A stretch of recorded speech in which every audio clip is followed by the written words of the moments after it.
안녕하세요. 손주부입니다. 오늘부터 채권에 대해서 알아보도록 할게요. 채권 투자가 정말 중요해요.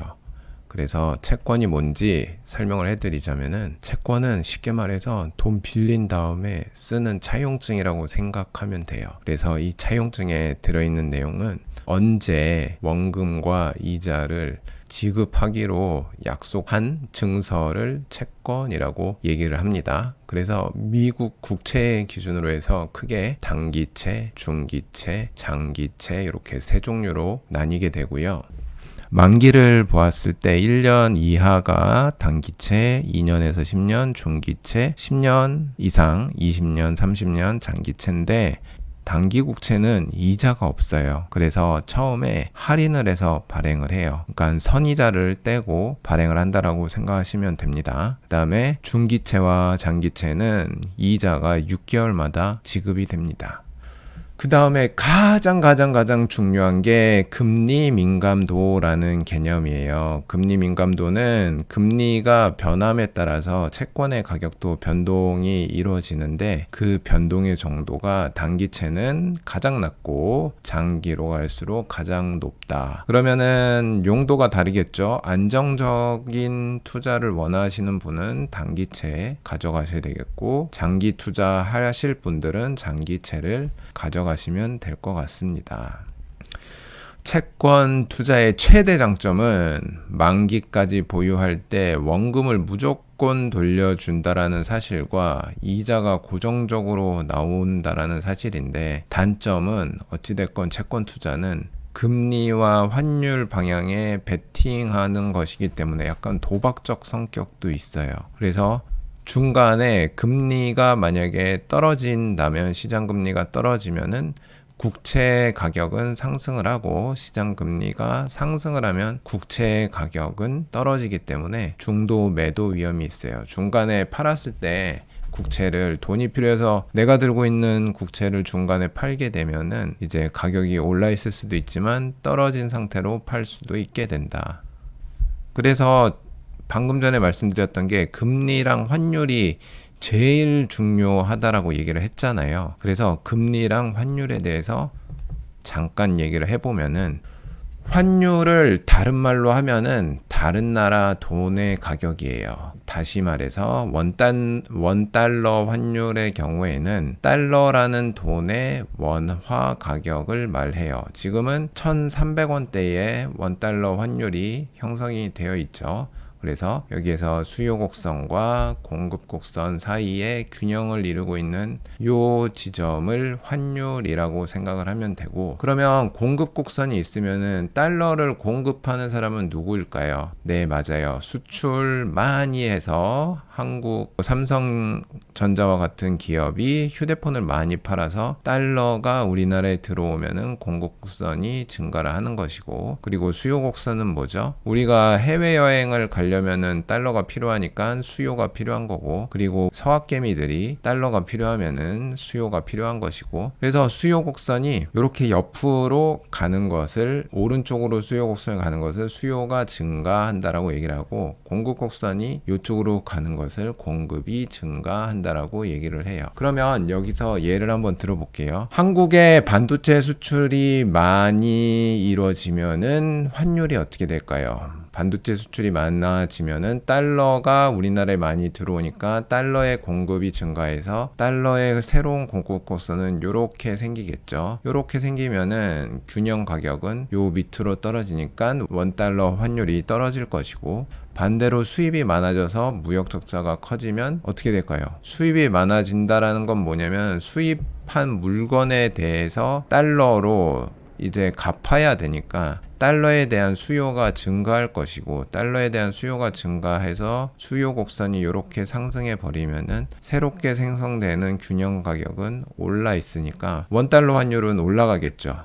다른 말로 원화의 가치는 하락하겠죠. 그 다음에 외국인 투자자들이 한국 주식을 많이 살라고 들어오게 되면은 달러를 갖고 들어올 거 아니에요. 그러면 달러 공급이 증가하니까 이런 식으로 증가가 돼서 원달러 환율은 줄어들 것이고, 반대로 미국 연준이 금리를 올려버리면은, 우리나라보다 더 높은 금리를 올려버리면은 여기 우리나라에 투자하는 것보다 미국 국채 같은 곳에 투자를 하는 것이 더 좋으니까 우리나라에 투자되어 있던 원화 자산들을 달러로 바꿀 거예요. 그런 다음에 자기 나라로 다 돌아갈 거란 말이에요. 그럴 경우에 수요가 증가합니다. 그러면 수요 곡선이 이렇게 되는 거니까 그러면은 원달러 환율은 증가한다. 서학개미가 증가하는 것도 우리가 엔비디아 같은 주식을 사려면은 달러가 필요하잖아요. 그러면 달러에 대한 수요가 증가하니까 원달러 환율이 상승할 확률이 올라간다. 이렇게 생각을 하시면 됩니다. 금리는 다른 말로 얘기를 하면은 돈의 가격 혹은 돈의 사용료라고 생각을 하시면 돼요. 그래서 돈이 필요한 사람과 돈을 공급해 주려는 사람 간의 수요와 공급 곡선을 그린 다음 여기에 균형 가격이 금리가 되는 거예요. 그러면은 생각해 보세요. 돈을 빌리려는 사람들이 어마어마하게 많아지면 수요 곡선이 이렇게 오른쪽으로 이동을 하겠죠. 이렇게 오른쪽으로 이동을 하면은 여기에서 새롭게 생성되는 균형 가격은 금리는 상승을 할 것이고, 반대로 경제가 침체되어서 돈 빌리려는 사람이 줄어들게 되면 수요 곡선이 왼쪽으로 이동을 하겠죠. 수요 곡선이 왼쪽으로 이동을 하면 균형 가격은 더 떨어질 겁니다. 그러면은 금리가 떨어지겠죠. 일본 생각해 보세요. 일본에서 은행이 아무리 돈을 빌려가라고 얘기를 해도 일본 사람들이 돈을 안 빌리고 저축만 하니까 수요가 줄어들게 되니까 어떠한 일이 벌어졌어요. 과거에 잃어버린 30년 얘기가 나오면서 일본 금리는 거의 0%에 가까웠었죠. 그리고 그 다음에 GDP 경제 성장률이 강하면 이 뜻은 뭐냐면은 경제가 빠르게 성장을 하면은 어떠한 것에 투자를 하더라도 빠르게 수익률이 올라가고 있다라는 뜻인 거예요. 지금 현재 대표적 예를 들자면은 제 친구 중에 우즈베키스탄에서 일하고 있는 친구가 있는데 그 친구가 저한테 1억만 보내달라는 거예요. 자기한테.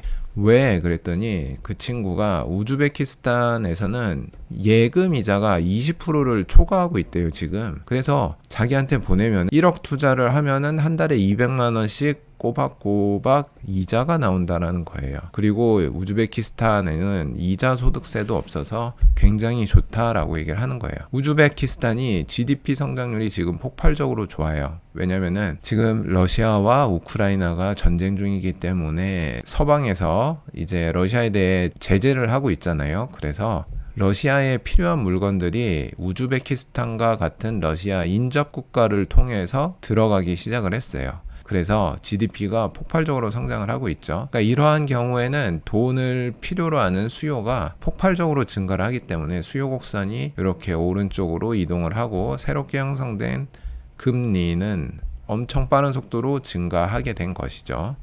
그 다음에 미국의 연준이 금리를 떨어뜨리기 위해서 양적 완화를 하면은, 양적 완화의 뜻은 뭐냐면은 연준이 직접 나서서 국채를 계속 사들이는 거예요. 어떤 국채? 시장에서 유통되고 있는 국채를 계속 사들이는 거예요. 그러면은 연준은 국채를 사들이고 그리고 연준은 국채 대금을 시장에다 계속 지급을 할 거 아니에요. 그러면은 시장의 유동성이 엄청나게 풍부해지는 거예요. 그래서 공급 곡선이 오른쪽으로 이동하게 되고 이에 따라서 새롭게 형성되는 금리는 떨어지게 되겠죠.